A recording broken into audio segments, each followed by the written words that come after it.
Yo, yo, yo, what's up? This is Gant Man, Tech Life Crew, representing South Side of Chicago. Wow, well, my first name is Gant. My mother just was always calling me Gant Man when I was a kid, so it just stuck with me, so Gant Man. I started officially when I consider myself official DJ when I was about in high school, but I first started taking it serious when I was 10 years old. Well, actually, my first influence was my brother. He was the first DJ I ever saw. He was coming up DJing at home and I was watching him. So I pretty much watched him every day until I became a DJ. My brother was my first inspiration for listening to house music because, by him being older and being a DJ, also with house music being played on the radio. So I was a kid coming up pretty much at birth, just listening to house music. And yeah, my brother was one of my first inspirations, and also listening to BMX, WKAC and WGCI when they was playing all the hot mixes back in the day. 1989, I was 10 years old, yep, when I first got on the radio. I was on a college radio station, WKAC, Kennedy King College. They had a program called the Young People's Radio Network, and I auditioned to DJ there, and with a little help from the program director and some other DJs, helping me touch up my skills. I was put on the radio maybe a few months later after, getting my feet wet practicing. Pretty much I just zone out. I might do some warm-up exercises at home, anywhere walking, in the car, in the shower. I might be thinking of some songs, thinking about what sounds good being blended together, like good blends. And pretty much I just go off the energy and the feeling. Like when I get there, I'm watching the crowd. And like the whole thing with me for a set is to kill every last song be a heater. Wow, why am I passionate about DJing? That's all I know. It's been since birth. Just coming up in a household filled with music being played. As I stated, my brother was the first DJ I ever saw playing, listening to the radio. Wow, just like all my life, just being around it, and once I started doing it, this is something I knew I always wanted to do. Just to constantly and consistently better myself, do things I haven't done before, staying relevant, which those things aren't really hard. It's just those are things you have to deal with when you've been in the game for years, and just constantly reinventing yourself, constantly finding the motivation and the inspiration to keep doing it, which I do, and it's pretty much because I love it and the fans, and I came too far to stop, so it's that's my motivation, I came too far to stop, so I think the main challenge would be,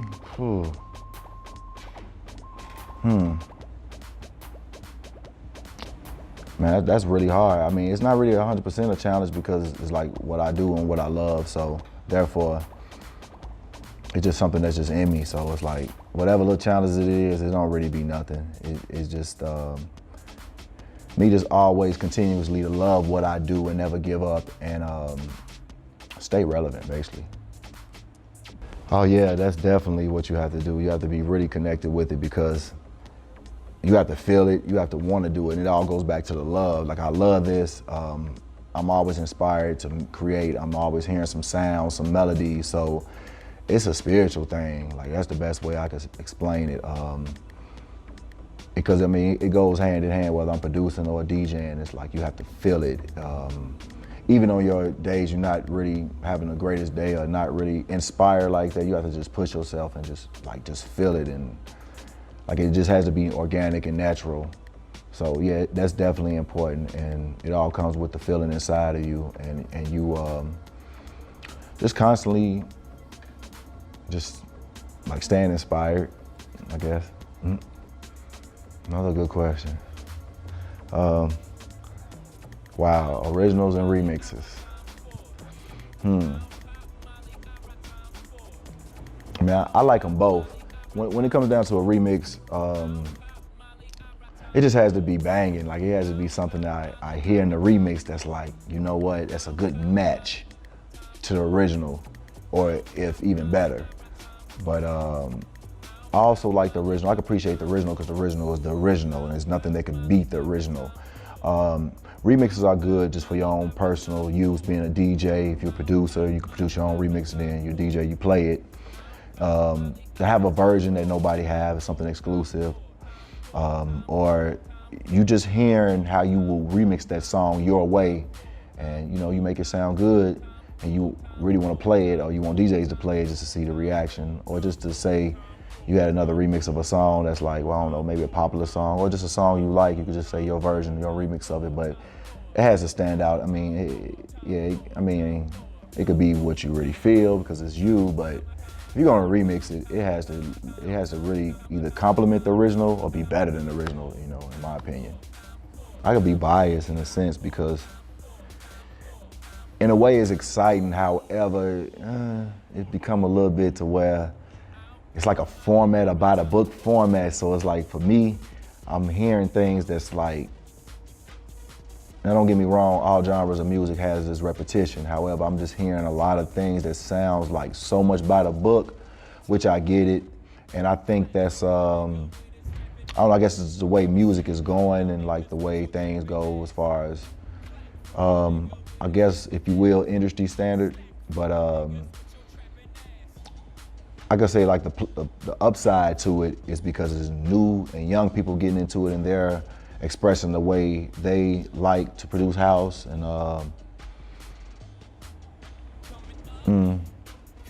I say like for like the people who's been in, like the OGs, like I always like hearing the OGs too, because I'm like to see how they can stay relevant and how they can reinvent themselves. But I also embrace the young as well because they are the ones who pushing it forward for the future. Yeah, I mean, it's exciting because when I listen to a lot of music and I hear a lot of house tracks that I like, it's like so many, and this the part of repetition I was saying, like it's so much music. I guess I'll say for me, and to sum it up, the fun part of it will be going through hundreds and hundreds of different songs that's new and picking out the dopest ones to me that fit for my set that I'm gonna play. So with all like a lot of the same by the book music, when I narrow it down to the best, I don't know, I could pick the best 50 songs out of 500, and those 50 songs gonna be timeless. So like that's the cool part about it being so many producers, so much music, and the way music going nowadays that anybody, anytime, anywhere can put out music and you can get it. A good DJ gonna know how to sift through all that music and pick out the best playlist. Yeah, I'm definitely working on new projects. I know I always say this, I mean, a lot of people, my fans, have been on me.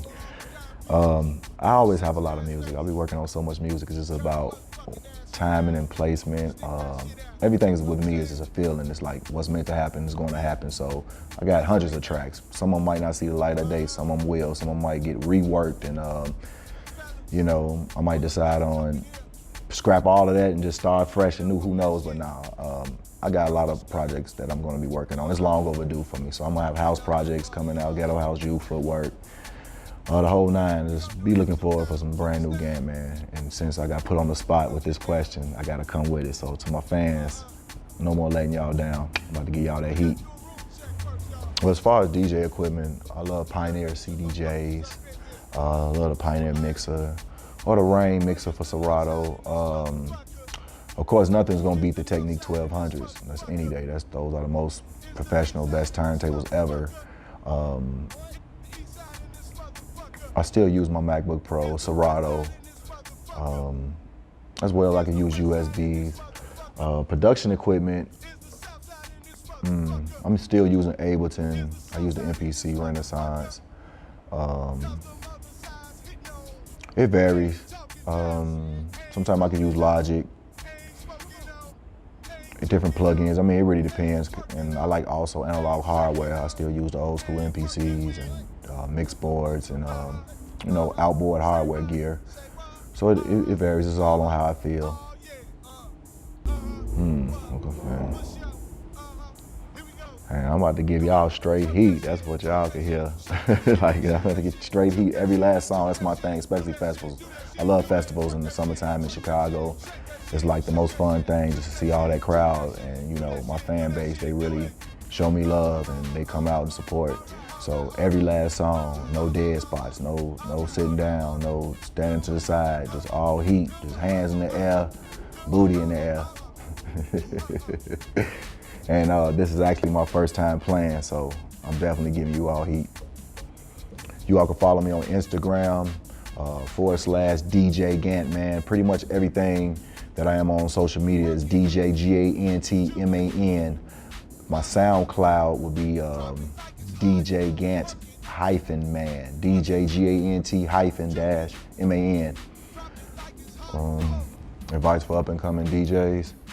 I would say if you want to DJ, let it be something that you would want to love to do, something that you can just do natural, having rhythm, something that's just really not 100% taught. I mean, you can learn these things, but if it's naturally in you, you have a better chance of fulfilling those dreams. Definitely learn how to count beats, learn how to blend on time, learn how to scratch. I mean, that's if you're really good at those things. I mean, and I gotta take it from like nowadays, like in the perspective of nowadays for a DJ, you just really have to know how to play good songs at the right time and rock a party. As for me and how I came up, it was just something that was just in you. You were natural with it. It was something that you loved. You loved to learn all the fundamentals of it. It was definitely about good blends, great song selection. I never was really that much of a great scratcher, but I dibbled and dabbled, so I tried to learn a little scratch and throw it in there. Watching the crowd, basically, knowing when to change songs, knowing when to like cut a song a little short because you want to bring in a song that's better, or not even necessarily just better, just something that's going to keep the crowd going. Overall, I say it just has to be something that's just really in you. Don't do this if you just want to say, oh, I want to be a DJ just because I'm going to, build fans, or I could just get money. Like, if you really naturally do it and you do it because you love to do it, everything else will come. Well, house music is, I want to say anywhere between 118 to about like 128 beats per minute. When you get up to more like the ghetto house and juke speed, that varies 130 to like 140 for the ghetto house, 150 for the juke speed to 160. Well, basically when it comes down to like the juke and the footwork, we just summed it up to 150. I'm sorry. When it got to the footwork speed, it got up to 160, and pretty much we kept the speed of juke music the same way. It differs in the way you could do the drum patterns, especially for footwork. Footwork is, like I said, 160 beats per minute, and the drum patterns, how you do the time signatures, is maybe a little bit different than like the traditional 4 on the floor, which that's like universal for all dance music, the boom, boom, boom, boom. I mean, juke music is similar, but like we could change up the rhythms and just add like different sounds. It's not like the traditional way house music is, with just boom, clap, hi-hat. It gets a little more intricate with the kick drums and the snares and hi-hats and the claps. That's basically the best way I can explain it. Speed and maybe a little, various ways you can do the drum patterns and use time signatures. I would say DJ Rashad and Paul Johnson. We had good chemistry in the studio together and liking like the same kind of music and like producing the same kind of music. So when we would come to the studio together, it'd be a good vibe. It'd be basically we bounce ideas off each other, or I would start something and they would finish it, or they would start something, I would finish it, or like just ping pong ideas, sequence for sequence. I say like my favorite release. That would actually be hard to say, like as far as collaboration. My favorite release, because I have several, like the me and DJ Rashad Heaven Sent track, the Green Velvet Shakin' Pop remix, the Kid Sister projects I did. I say like the most groundbreaking collaboration I did, which it's not 100% a collaboration, however, it's a remix And that was for Beyonce's single in 2005, Check on It. So that was like the most groundbreaking. And yeah, I say like overall it would be DJ Rashad, because our chemistry in the studio, and we can go all over the board. We can make house, ghetto house, juke, or footwork. So yeah, that was like, yeah, I say Rashad and Paul Johnson.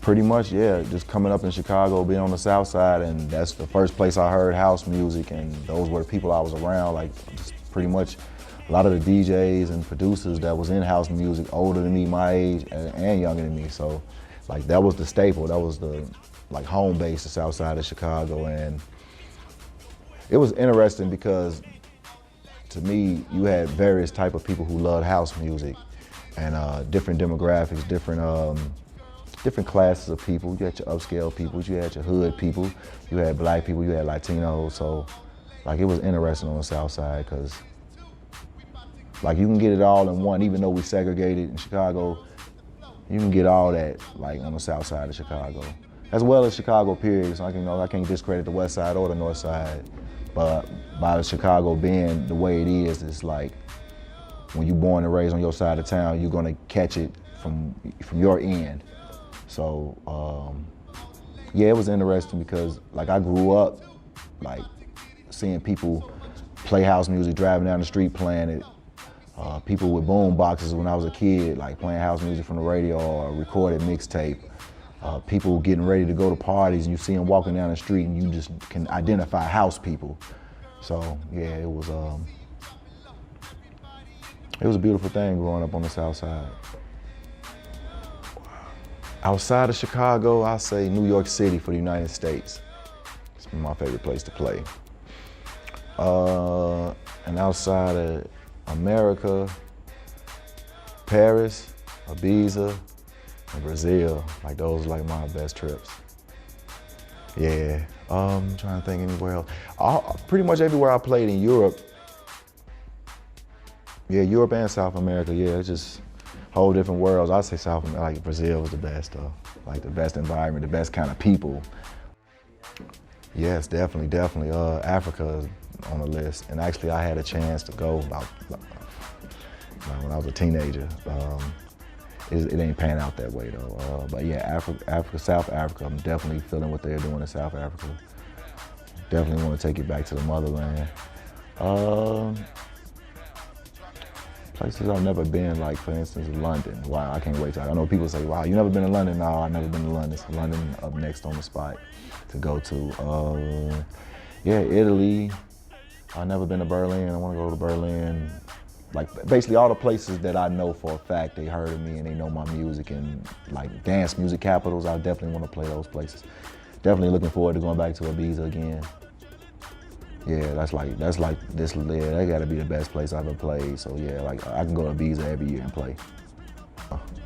Yo, this DJ Gant Man. You can check me at the My House Music Festival. That's Sunday, August 11th, right here on the South Side of Chicago in Pilsen. Shout out to My House Music Festival for putting it down. Y'all been doing a good job. I'm seeing y'all. I'm watching. And thanks for having me. Gant Man, peace. I loosened up like the last 5 minutes.